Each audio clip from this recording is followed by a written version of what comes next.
प्रधानमंत्री नरेंद्र मोदी ने संसद में सवाल उठाते हुए ये कह दिया कि पूर्व प्रधानमंत्री इंदिरा गांधी ने मिजोरम पर फायरिंग करवाई थी और उसके साथ मिजोरम के मुख्यमंत्री क्या कहते हैं। जोरामथंगा हमारे साथ हैं। You must have heard about what the honourable prime minister has said in his speech in the parliament.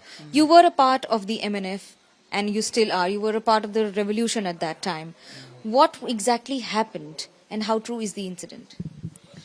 Well, on the 5th of March 1966, the Indian Air Force jet fighter bombed the capital town of Aizawl, main bazaar, burning everything and destroying all those things. Not only Aizawl, many of the important towns in Mizoram were also bombed by the jet fighter. And at that time, we were a little ignorant of the happenings in outside world. So we just took it for granted that, well, it is the big government of India and they can do anything. So that kind of a simple idea that the Mizo people are having.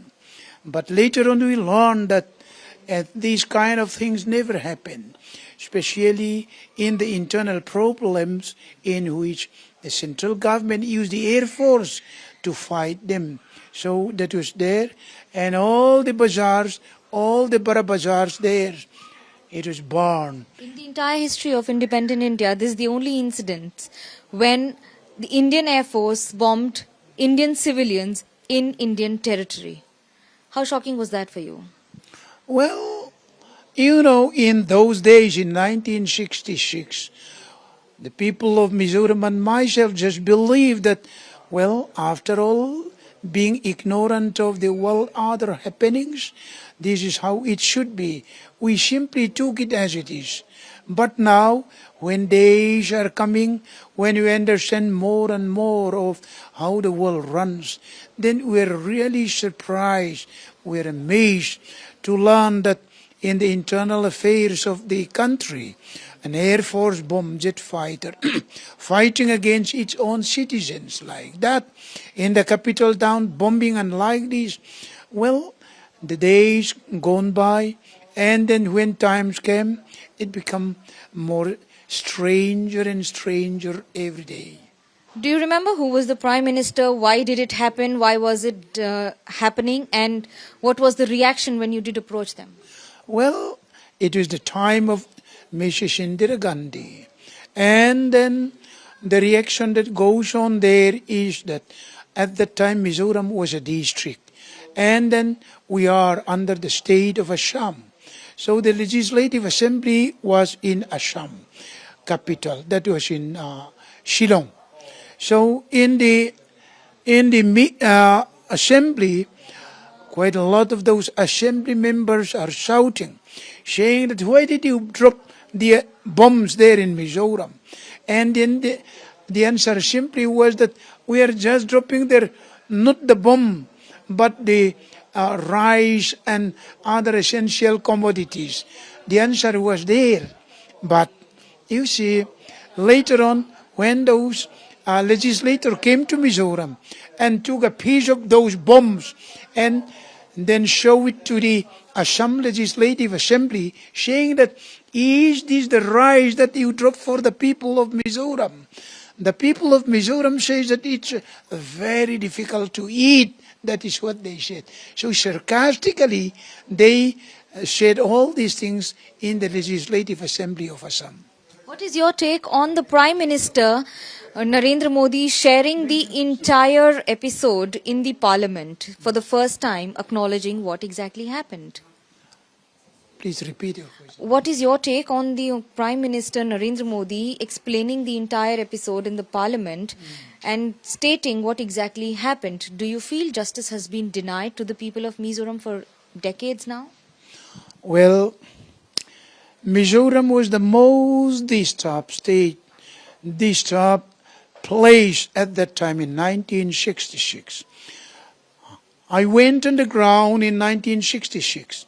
Between 1966, 67, 68, 69. You see, and in one evening in a village, a major which commands a troop of 100 soldiers or so, arrived at a village and told them that, look here, all the people here should move and shift to the next grouping center. So you should shift. So they have to carry what they can, their bedding and other things. So the whole population moved to the next village, and sometimes 3, 4, 5, 6 villages were concentrated there, and it were fenced like an army barrack. An army came with a pointed bamboo fencing. So they were given the cart, and when they have to go to their field for the work that they have to do every day, they have to be given the ticket, that kind of a ticket. But because they are grouping different from different villages, they have to go to a very far place to work there in their jum. So they have to come back late in the evening, which the soldier did not permit. So of all the incidents that I have heard, I understand that in Malaysia, long time ago, no, rather when it was still a Malaya, in order to combat the communists and the ground people, the people themselves suggested that there should be a regrouping of the villages. That was the only example I understand that there was such kind of a grouping. But even that in Malaya grouping, it was at the request of the people. But here in Mizoram, we call it concentration camp, like the Jews during the Hitler period. It was one of the cruelest things that the army had done in 1966, 67, 68, 69. I was a witness of that. You were a part of the movement also. What is the cruelest memory you have of that movement and the response of the government? Well, right from the beginning, burning of the villages, then bombing by the Air Force, and then mass raping of the women, and then killing of those people with even the slightest suspicion. Life really has no value. Now Armed Forces Special Power Act are enforced in Manipur, Assam, sometimes in here in other places. But comparing with the Armed Forces Special Power Act, which was enforced during the 1966, 67, 68, the present enforcement is nothing. At that time, it was like the cruelest period of the Second World War. We understand that Manipur also is seeing crisis, and you have spoken on the issue multiple times. What is your present take on the situation in Manipur, given that a lot of cookies have taken shelter in Mizoram? Well, there was a big political division now between the Manipur tribal people and then the Meitei people there. Now I feel, for example, quite a good number of the tribal officers, even the DGP and police officers, IAS officers, they have a house site in Imphal and in the plain area. But now nobody dare to live there. It's too dangerous. Even the DGP dare not live there in the beginning. So now, suppose even a tribal officer who has millions and billions of rupees having a house site in Imphal, will he ever dare to build his house there again? I doubt it. In order to be able to dare to build that house in Imphal, how many decades it will need, I do not know. What is your advice to the Manipur Chief Minister, N. Biren Singh? Well, you see, what I am intending to say is that at present, the wound between the tribal Manipur people and the wound with the Meitei people, the wound is too deep now. It cannot be healed by the painkiller or outside painkiller application of local anesthesia. It needs a kind of political operation. So in order to do this, Government of India is the main person. Government of India and then the tribal people of Manipur and the Manipur government will have to decide. What was your first reaction and response after hearing the speech of Prime Minister Narendra Modi in Parliament, especially focusing on Mizoram and Northeast? Well, I simply said that it's a good thing that all those horrible things that we have suffered during those days, the Prime Minister has openly said in the Parliament. I am very pleased to learn that. Also understanding that this is also a political war, do you see that it is Congress versus BJP in the Parliament, where Mizoram is being utilized as one of the sources of presentation? Well, it may be a political war between BJP and Congress, but for us, we are the victims. Thousands of Manipur refugees, our brothers and sisters, came to Mizoram and hundreds of people were killed. And then on the side of the Métis also, they also suffer. That was the fact.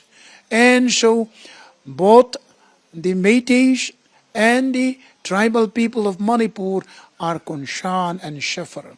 So this has to be solved.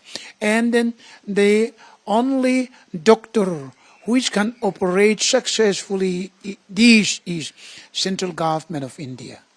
Do you have faith in the present government in the center and Prime Minister Narendra Modi?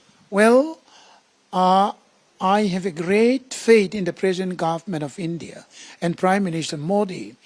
We were together the Chief Minister, Opposition Chief Minister for 10 years or more. During the Congress regime in Delhi, we are very good friends with Mr. Modi.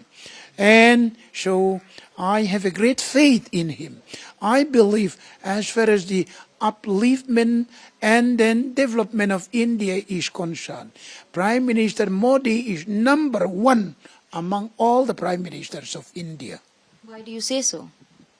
Well, everybody knows, because from a very poor country where India was like a big latrine, like one tourist had made a comment, from a big latrine, he has made into a clean and beautiful India. And the economic development, from the 5th position, it has come up to this. Within a short time, the economy of India may come up to at least up to the big 3, the big 4, maybe. Therefore, of all the Prime Minister that India is having, Prime Minister Modi is number one as far as the development and upliftment of India is concerned. Do you feel people of Mizoram have been given justice by the central government over the past few years, since last century? When you say simply justice, it may refer to different corners. There are areas in which we are a little aggrieved, we are annoyed. There are areas in which we are really pleased with the government of India. You're coming up with the elections in next few months. What is the preparation and how confident are you of winning this time? Well, we hope that we shall certainly be able to form the government. Now I am forming the government with a 2/3 majority. I believe that with all the, even though the great difficulty I have during the COVID period, financial burden, refugees coming from Myanmar, thousands, refugees coming from Bangladesh, refugees coming from Manipur, and with the African swine fever and all these bad things happen together.